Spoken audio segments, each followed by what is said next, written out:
Nancy Foster was 31 years old, and in another minute, her husband was going to throw her stew against the wall of their small, cold cabin. A stranger was watching from the doorway, a man who had only stopped for water. But what Clyde Mason didn't know was that the stranger was about to taste what was left in the pot, and that taste would change everything. The life she thought was her only option, a map of endurance drawn on a landscape of quiet desperation, was about to be torn up. But what no one in that room knew, not even Nancy, was that the quiet life about to be built from the ruins would teach her something she had stopped believing she could learn. The difference between being useful and being valued. Stay close, and let us know in the comments where you're watching from. The stew had been simmering for 6 hours. It was a good stew, the best she could manage with what little they had. She had traded 2 of her mended shirts for a cut of beef from the butcher, mostly bone, but with enough meat to lend flavor. She had walked the 3 miles to Mrs. Gable's farm for the carrots and potatoes, paying with the promise of darning the woman's winter socks. The onions came from the small patch she tended behind the cabin, a patch Clyde always threatened to plow under for being a waste of good space. The smell filled the single room of their house, a rich, savory promise against the biting Wyoming wind that snaked through the chinks in the log walls. Clyde had brought a man home, a Mr. Abernathy, who dealt in land speculation and wore a suit that looked out of place against their rough-hewn table. Clyde was trying to impress him, his voice loud and full of false bonhomie.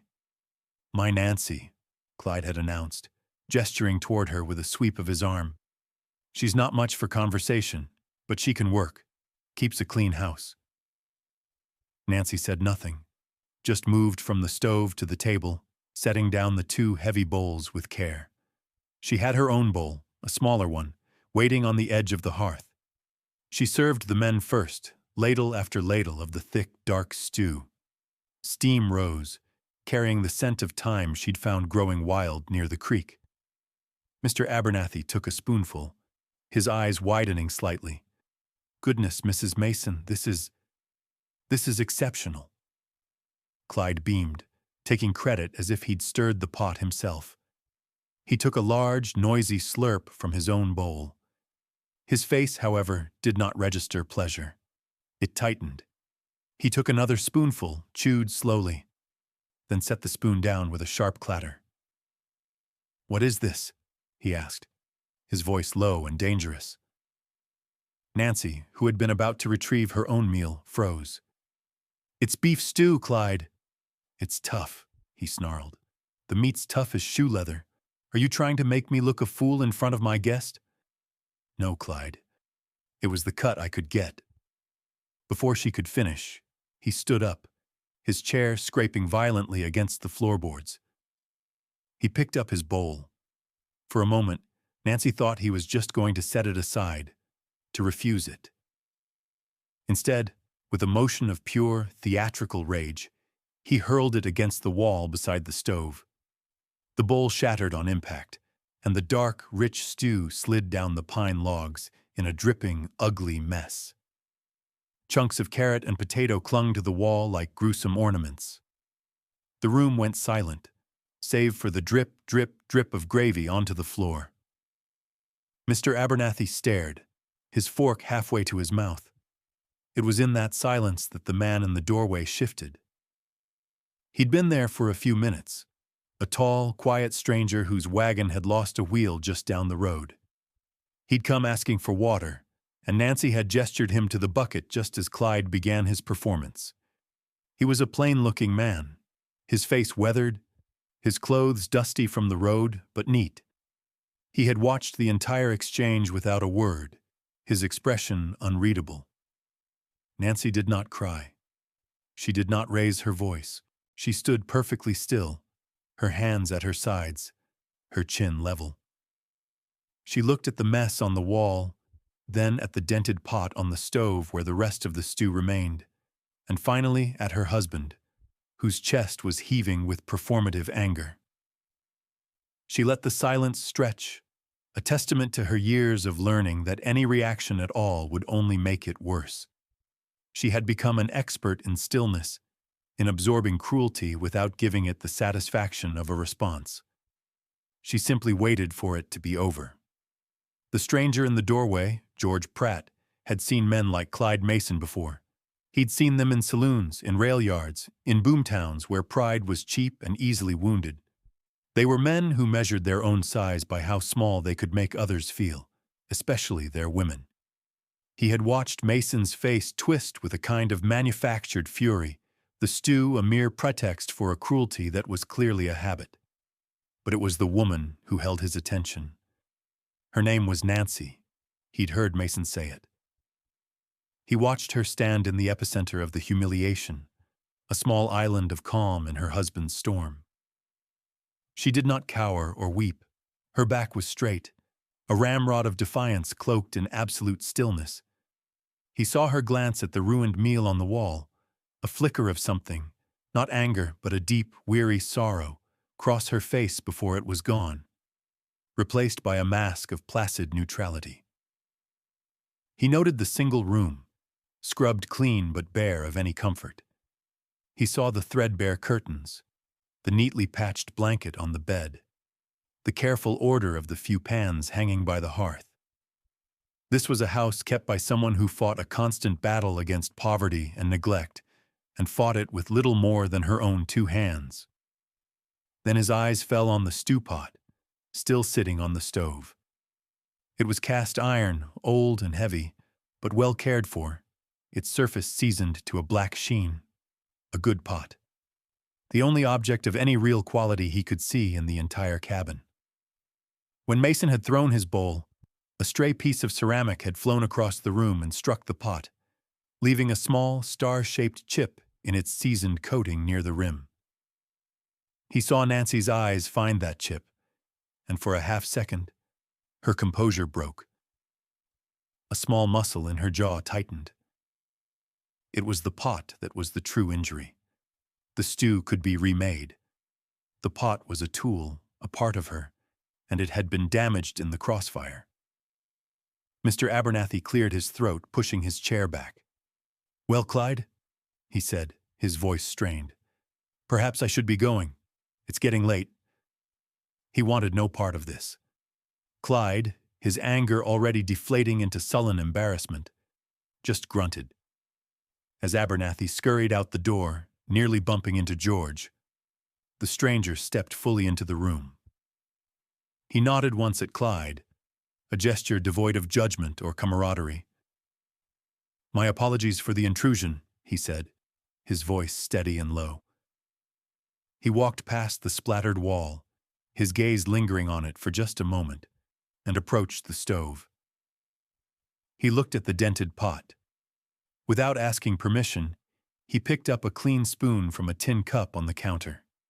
He dipped it into the remaining stew, scraping a small amount from the side. He brought the spoon to his lips and tasted it. He closed his eyes. The beef, what little there was tender, having broken down perfectly over the long, slow cooking. The broth was complex, layered with the sweetness of the carrots, the earthiness of the potatoes, and the quiet hum of thyme. It was the kind of food that spoke of patience and an innate understanding of flavor. It was honest food. It was magnificent. He opened his eyes and looked at Nancy. She was watching him, her expression wary, expecting another blow, another criticism. He said nothing of the stew. He simply set the spoon down. "My wagon's axle snapped clean," he said, his voice a calm, factual report. "It'll be a few days to get it fixed. I have a bakery 2 towns over, in Harmony Creek." He paused, letting the information settle in the quiet room. He had made a decision, a swift and certain one, in the moment he tasted her cooking. He knew what this was. He had known for some time that his own business was failing not from a lack of good flour, but from a lack of soul. The plain offer came a few moments later, after Clyde had stormed out of the cabin, slamming the door behind him, leaving Nancy alone with the mess and the stranger. George Pratt did not offer sympathy. He did not condemn her husband. He spoke of practical things, his tone as matter-of-fact as if he were discussing the price of flour. He looked at her directly, his gaze steady. "I need a cook," he said. It wasn't a question. It was a statement of fact. "My bakery in Harmony Creek. It has 2 hired hands who help with the ovens. They're young, and they live on cheap whiskey and stale bread. It's no way to get a day's work out of a man." He gestured vaguely toward the door. "I'm heading back as soon as the smithy finishes with my axle. I can offer you a ride." Nancy stood by the cold stove, her hands wrapped around her elbows. She was used to offers that came with hidden costs, with expectations she could never quite meet. She waited for the other shoe to drop. "A ride?" she asked, her voice barely a whisper. "To Harmony Creek," he confirmed. "And a job if you want it. Room and board. You'd cook for the bakers and for me. Simple meals, breakfast and supper. The bakery isn't thriving, so the pay wouldn't be much, but it's honest. It's a place to be until you sort what's next." He framed it as temporary, an arrangement of convenience.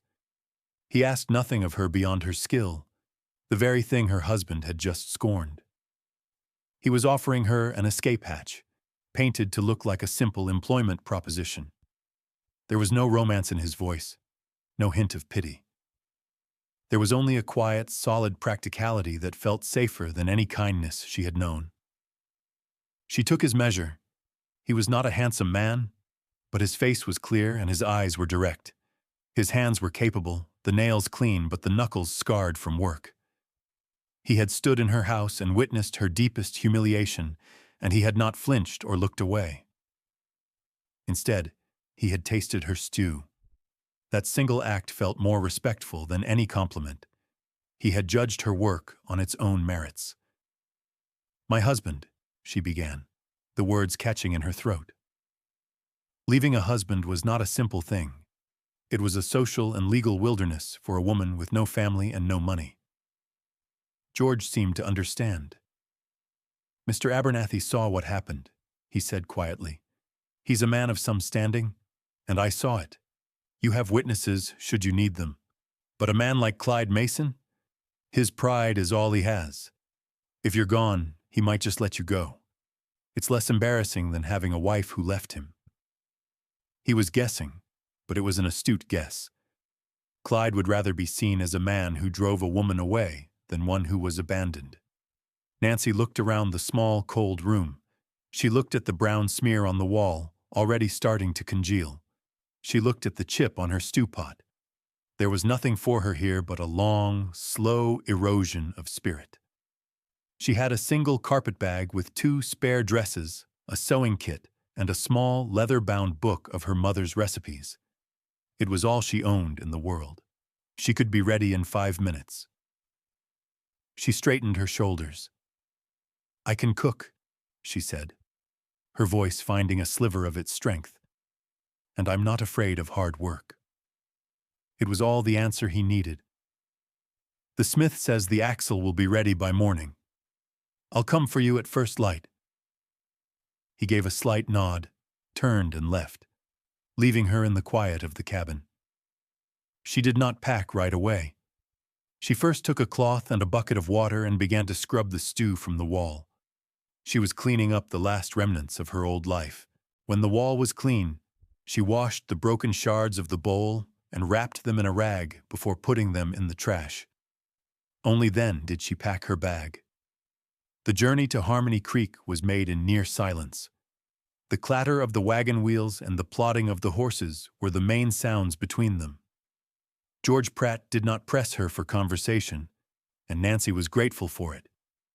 She had spent too many years filling silences to appease a man's temper. The quiet that sat between her and this stranger felt different. It was not an absence of words, but a presence of calm. He drove the wagon with a steady hand, his eyes on the road ahead.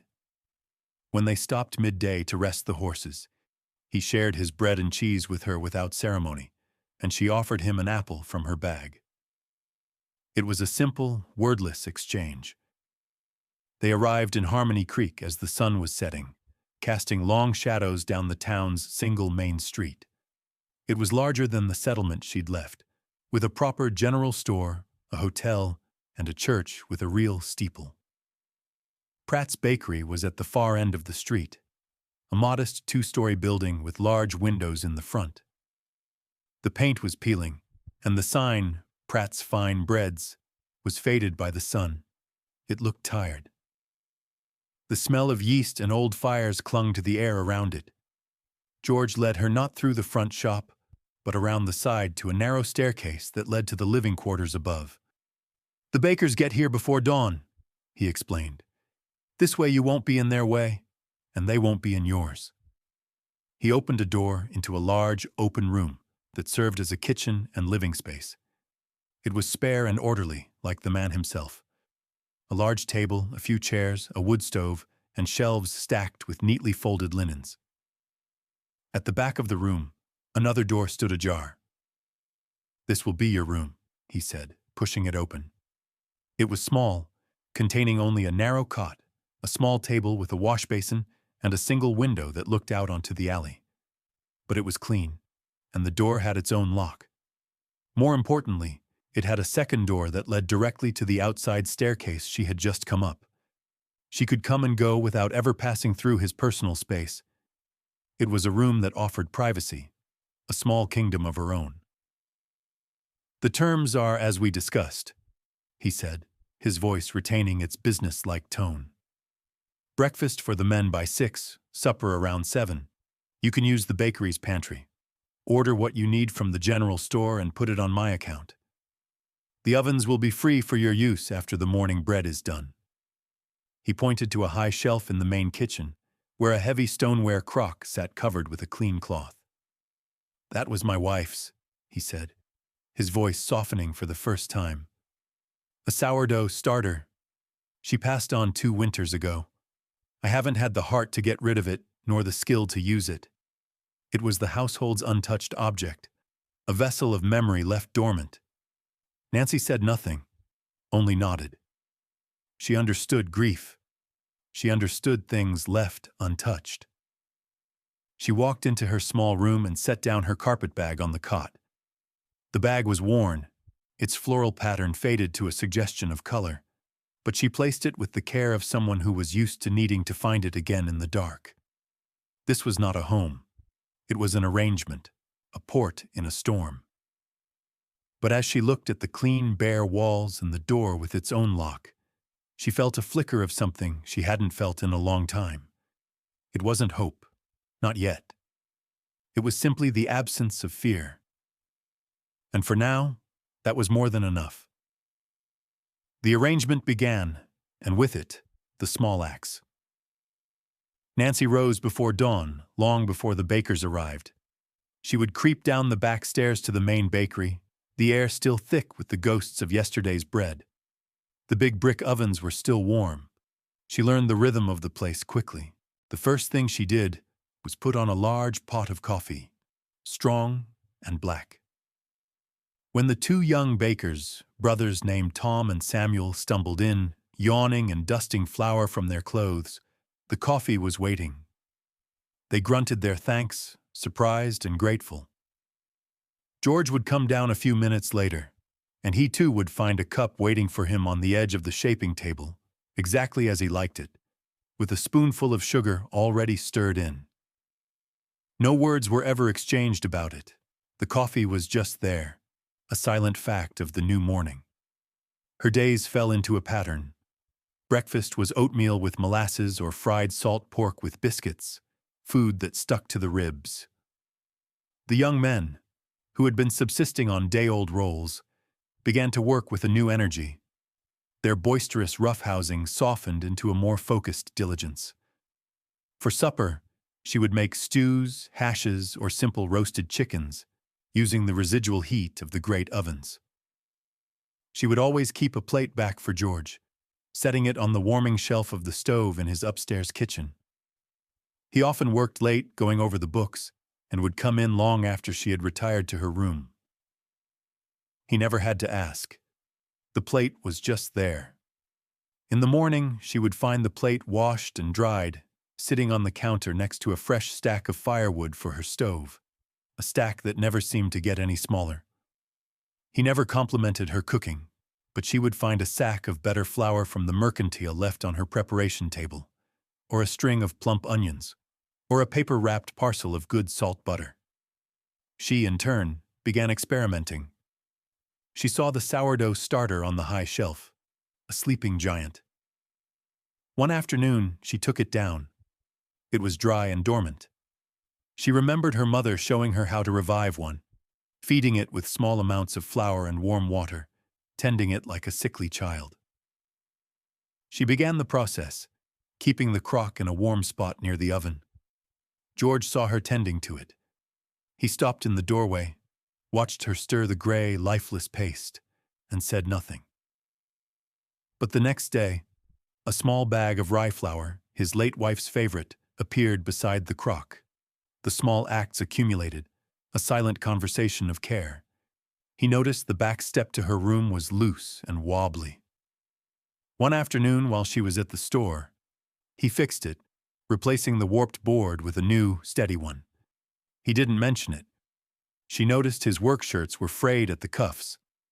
One evening, she took one from the laundry pile, and by morning, the cuffs were neatly mended, the stitches small and even.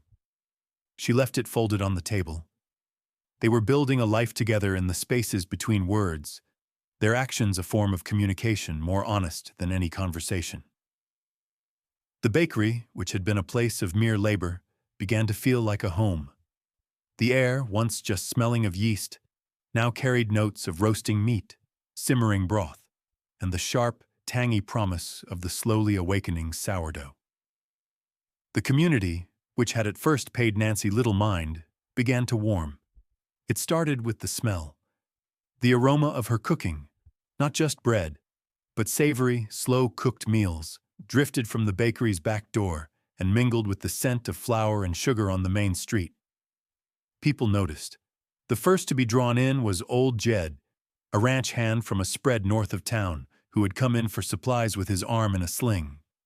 He'd broken it falling from a horse, and was living on crackers and canned beans. He lingered outside the bakery, his nose in the air. George saw him from the front window, came out, and after a brief conversation, returned to the kitchen. "Jedediah out front can't cook for himself," he said to Nancy, not as a command, but as a piece of information. An hour later, Nancy wrapped a hot plate of beef hash and biscuits in a clean tea towel and gave it to George to take out to the man. Word of this small kindness spread. A few days later, the pastor's wife, frail and recovering from a fever, sent her son over to ask if Mrs. Mason might have any broth to spare. Nancy sent back a large jar of rich chicken soup, thick with noodles she'd rolled by hand that morning. She asked for nothing in return. She was useful, and in this town, usefulness was a currency everyone understood. It was not the same as being known or being liked, but it was a start. It was a foothold. Seeing an opportunity, George made a suggestion. "The ovens are hot in the afternoons," he said one day, watching her shape leftover bread dough into small rolls. "People might pay for a hot meal to take home. A meat pie, maybe." Nancy considered it. Using the scraps from the baker's loaves and the trimmings from her supper roasts, she began to make hand pies, flaky pastry filled with savory meat and vegetables. She sold them from the bakery's side window for a few cents apiece. The first day, she sold a dozen. By the end of the week, she was selling 50 a day. Miners on their way home, ranchers in for supplies, even the women of the town would stop by for a hot, easy supper. The small trickle of coins became a steady stream, adding to the bakery's meager earnings. George saw all of it. He didn't praise her, but he started ordering larger quantities of potatoes and onions and began setting aside a portion of the day's best flour for her pies without being asked. The town began to see her not as a mysterious woman living in the back of the bakery, but as a fixture, a provider of comfort and sustenance. They called her Mrs. Mason still, but the name was spoken with a new respect. She was the woman who made the savory pies. She was the woman who had sent soup to the pastor's wife. George noticed the shift. He saw how the other merchants on the street tipped their hats to her, how women would stop her to ask when the pies would be ready. Her presence was no longer just a private arrangement between the two of them. It was becoming part of the fabric of Harmony Creek. And in his quiet, observant way, he understood that she was doing more than just cooking meals. She was breathing life back into the heart of his failing business. The first crack in the carefully constructed surface of their arrangement happened on a cold Tuesday night in late autumn. A storm had blown in, a furious slash of wind and rain that rattled the windows and sent a chill deep into the bones of the old building. Nancy had made a thick lentil soup for supper, and the bakers, soaked through from their walk home, had eaten with a quiet gratitude before departing into the weather. George had been working on the delivery wagon, securing a new canvas cover against the storm, and he came in late, dripping and weary. Nancy had already eaten, but she had been waiting for him, keeping the soup warm on the stove. He sat at the big kitchen table and ate in silence while she sat in a chair by the oven, mending one of Tom's shirts. The warmth of the room, the soft hiss of the rain against the glass, and the deep exhaustion of the day crept up on her. Her head began to nod. The needle slowed in her hand.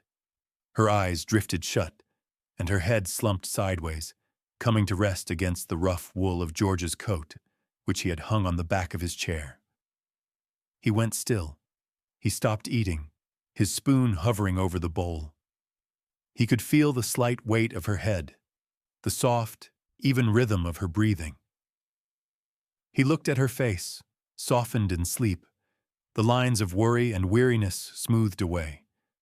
She looked younger, peaceful. He sat there for a long time, not moving, letting his soup go cold. He was acutely aware of her presence, not as a cook or an employee, but as a woman, asleep and vulnerable beside him. A protective instinct, fierce and unfamiliar, rose in him. He carefully, slowly set down his spoon. He didn't want to wake her. He considered carrying her to her room, but it felt like a boundary he had no right to cross. Instead, he stood, took his coat from the back of the chair, and gently draped it over her shoulders. Then he banked the fire in the stove, making sure it would keep the room warm through the night, and retreated to his own small bedroom at the other end of the house. The next morning, she awoke with a start, stiff and confused, in the chair. His coat was pooled around her. The fire was out, but the room was still warm. There was no sign of him. She folded the coat neatly and left it on the table. Later that day, as she was kneading a batch of dough, George came into the kitchen. He didn't mention finding her asleep. Instead, he picked up a small, lumpy loaf she had been experimenting with, a simple oatmeal bread. He broke off a piece. "Where did you learn to make bread like this?" he asked, his voice quiet. "My mother used to make a loaf that tasted just like this." It was the first time he had asked her anything personal, anything about her past that wasn't directly related to her duties. The question was a small key turning in a lock she had forgotten was there. She stopped kneading, her hands white with flour. "My mother taught me," she said, her voice a little unsteady. "She kept all her recipes in a book. I have it." He just nodded. But something had shifted. The question hung in the air between them, an acknowledgement that she had a history, a life, a mother who had loved her. It was a small breach, but it was enough. That afternoon, when she took the sourdough starter down to feed it, she found a new ceramic bowl and a small, fine meshed sieve sitting beside it, tools for a serious baker. He had seen her. He was seeing her. The warmth that had been slowly building around Nancy and Harmony Creek began to recede like water before a frost. The source of the chill was a woman named Eleanor Gable, a pillar of the church, and the self-appointed guardian of the town's moral hygiene. Mrs. Gable had a prepared, carrying voice that she deployed with surgical precision in the general store or on the church steps. She had been watching the arrangement at the bakery with growing disapproval. "It's hardly proper," she began, speaking to a small audience of women near the fabric bolts at the Mercantile. "A married woman, living under the same roof as a single man. Her husband, poor man, is probably worried sick about her." The fact that Nancy's husband was a brute who had publicly humiliated her was an inconvenient detail that Mrs. Gable chose to ignore. The appearance of impropriety was, to her, more offensive than the impropriety itself. The whispers started. They were subtle at first, a slight cooling in the greetings Nancy received on the street. A hesitation from a woman who had been about to buy a meat pie, who then thought better of it and walked away. The invitations to help with the church bake sale, which had been forthcoming, dried up completely. Nancy felt the change immediately. It was a familiar cold, the chill of judgment, and she retreated into the only defense she knew: silence and hard work. She kept her eyes down when she went to the store. She stopped lingering at the side window after the last pie was sold. She built a wall of flour and steam around herself, and her face regained the placid, unreadable mask it had worn in Clyde's cabin. George heard the gossip. He was in the hardware store pricing out new hinges when he overheard two men talking by the nail barrels. "Heard she ran out on her husband," one said. "Pratt ought to be careful. No telling what kind of woman she is."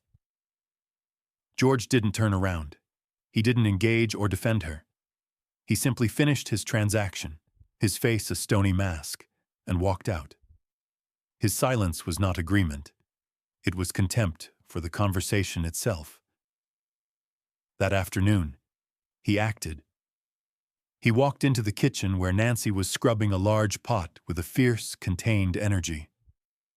"I need to go to the Mercantile to order a new barrel of molasses," he said, his tone casual. "Walk with me." It was not a request. It was a quiet command. Nancy looked up, surprised. They had never walked through town together, side by side. She hesitated, wanting to refuse, to stay hidden in her kitchen. But something in his steady gaze told her this was important. She untied her apron, smoothed her dress, and walked with him out the front door of the bakery and onto the main street. It was the busiest time of day. He did not hurry. He walked at a slow, deliberate pace, forcing the town to see them together. When Mrs. Gable passed them, her lips pursed in a thin line of disapproval, George met her gaze and gave a slow, deliberate nod. "Eleanor," he said, his voice calm and clear. He then turned to Nancy and asked, "Do we need more cinnamon, do you think?" He was including her, publicly, in the running of his business, in his life. At the Mercantile, he made a point of consulting her on the order, his voice full of quiet respect. He was making his position clear without a single defensive word. He did not believe the gossip, and he would not bend to it. He was standing with her, and the entire town of Harmony Creek saw it. The inevitable arrived on a Saturday morning, the bakery's busiest day. The shop was filled with the scent of fresh bread and the cheerful noise of customers. Nancy was behind the counter, a position she had recently taken on, wrapping a loaf of her oatmeal bread for the pastor. George was in the back, pulling a tray of her celebrated meat pies from the oven. That's when the bell over the door jangled harshly, and a silence fell over the shop. Clyde Mason stood in the doorway, blocking the light.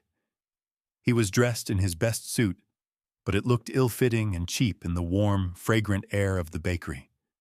His eyes scanned the room and found Nancy. A smug, possessive smile spread across his face. He strode to the counter, pulling a folded piece of paper from his pocket. He slapped it down. It was their marriage lines. "I've come for my wife," he announced, his voice loud and carrying, meant for everyone to hear. "She's had her little holiday. It's time to come home." Nancy froze, the loaf of bread halfway into a paper bag. The color drained from her face. All the warmth, all the fragile safety she had built, seemed to crumble. She was back in the cabin, the stew dripping down the wall, her world shrinking to the size of his anger. The customers in the shop shifted uncomfortably, looking away, not wanting to be witnesses. From the back, George appeared, a dusting of flour on his cheek and sleeves. He moved without haste, wiping his hands on his apron. He came to stand beside Nancy at the counter, so close their shoulders were almost touching. He did not look at her. His eyes were fixed on Clyde. "She's not going anywhere," he said. His voice was low, but it cut through the silence with absolute finality. Clyde scoffed. "She is my wife. The law says so." He tapped the paper on the counter. "She belongs to me." George looked at the paper, then back at Clyde's smug face. He seemed to come to a decision. A cold, practical light entered his eyes. "What's her worth to you, Mason?" he asked, the question so unexpected it stunned Clyde into silence. "You don't want her. You want what she represents. So let's put a price on it. Name a figure. For the inconvenience of her absence, for your wounded pride, I'll pay it." Clyde stared, his mouth agape. He was a man who understood transactions, not sentiment. This, he could process. His greedy mind started calculating.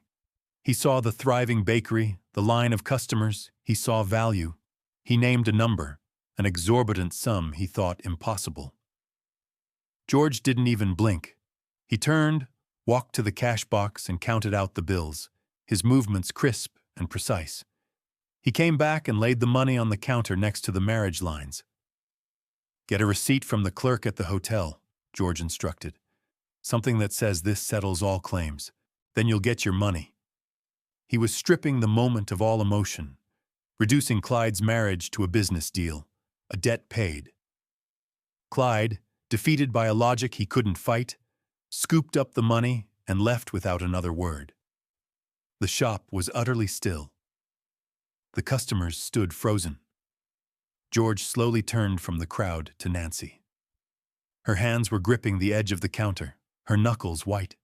He reached out and gently covered one of her hands with his own. His was warm and dusted with flour. "Nancy," he said, his voice so low only she could hear it. "I'm asking you to stay, not as my cook, not as an employee." He paused, his thumb gently stroking the back of her hand. "I'm asking you to stay as my wife." He gave her the space to choose, his eyes searching hers. She looked at the flower on his sleeve, at the solid set of his shoulders, and at the man who had just bought her freedom. She saw not a savior, but a partner. A quiet, steady man who had seen her worth from the very beginning. A slow smile, the first genuine smile he had ever seen from her, spread across her face. "Yes," she whispered. "Yes." The wedding was a simple affair, held on the steps of the church the following Sunday. Nancy wore her best dress, a plain gray wool that she had mended herself, and held a small bunch of late-blooming wildflowers that Tom and Samuel had picked for her from the creek bed. More people came than she had expected. The pastor, the mercantile owner, Jed the ranch hand with his now healed arm, and dozens of others who had been warmed and fed by her hands. Even Mrs. Gable was there, standing at the back of the small crowd. She did not smile, but she brought a small, stiffly offered gift, a jar of her own prized peach preserves. It was as close to an apology as the town would ever give, and Nancy accepted it with quiet grace. Seasons turned. Winter arrived, blanketing Harmony Creek in a deep, silent layer of snow. The bakery, once just Pratt's, now had a new, hand-painted sign out front, Pratt and Foster Bakery. The name Foster was Nancy's own, a quiet reclaiming of the woman she had been before Clyde Mason. The business was thriving. George's steady hand with finances and sourcing the best grains, combined with Nancy's undeniable gift for flavor and warmth, had created something remarkable. Her breads, her pies, and especially the tangy, complex sourdough loaves that were now their specialty, were known for 3 towns around. The starter, his first wife's legacy, had become the heart of their shared enterprise, a living bridge between his past and their future. The small room in the back, with its separate entrance, was now used for storage. Nancy's things were in the main house, mingled with George's.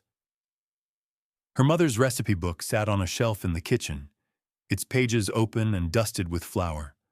Her worn carpetbag, the one she had carried like a shield for so long, had been stored away in the attic. She had a proper wardrobe now, filled with dresses made from fabric she had chosen herself at the mercantile. One evening, she was in the kitchen, putting the finishing touches on a cake for the pastor's anniversary. The bakery was quiet, the ovens banked and radiating a gentle warmth that filled the whole house. George came in from the cold, stamping the snow from his boots. He came up behind her and stood there for a moment, just watching her work. He reached out and gently brushed a stray dusting of powdered sugar from her cheek. He didn't say, "I love you." He never had. He didn't need to. Instead, he looked at the ovens, then back at her. "The oven's holding its heat," he said, his voice a low rumble. It was his way of saying all was well, that the house was safe and warm, that she was safe and warm. It meant the same thing. Nancy leaned back against him for just a moment, a gesture of complete, settled trust. The gossip in the town had long since fallen silent. She had stopped being merely useful. She was no longer a woman defined by what she could do for others, or by the shame of a man who hadn't deserved her. She was Nancy Foster Pratt, a baker, a wife, a woman who had arrived with nothing but a bag and a spine, and was now, finally, completely home.